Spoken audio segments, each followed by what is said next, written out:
Oi, gente, tudo bem? Bem, eu tô aqui hoje pra gravar outro vídeo. Eu vou postar no Facebook ou no YouTube, em qual der. Bem, eu tô usando outro programa, que é o Hypercam.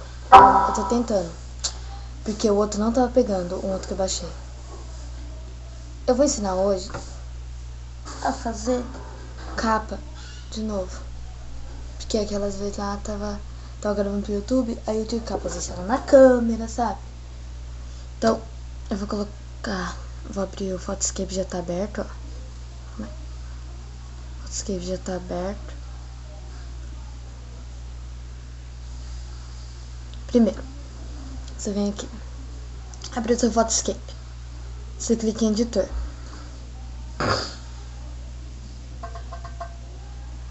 Editor. Aí você vem em menu. Nova foto. Nova foto. Essa daqui é a altura pra capa do YouTube.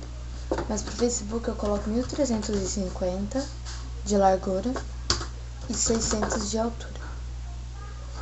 Vou colocar qualquer cor aqui porque vou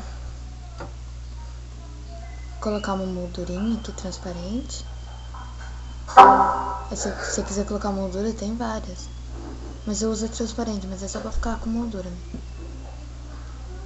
Mas pra vocês conseguirem ver a moldura, eu vou colocar essa cor aqui.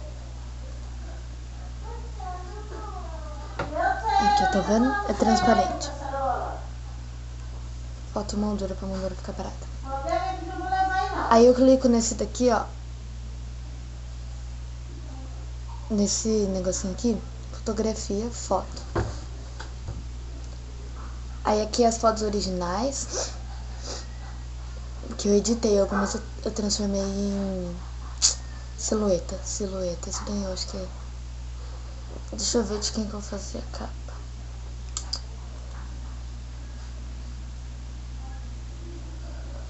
A capa eu vou fazer.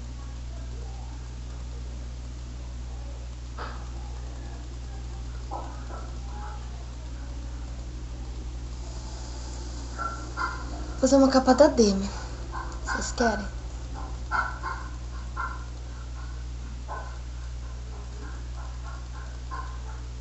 Da Demi.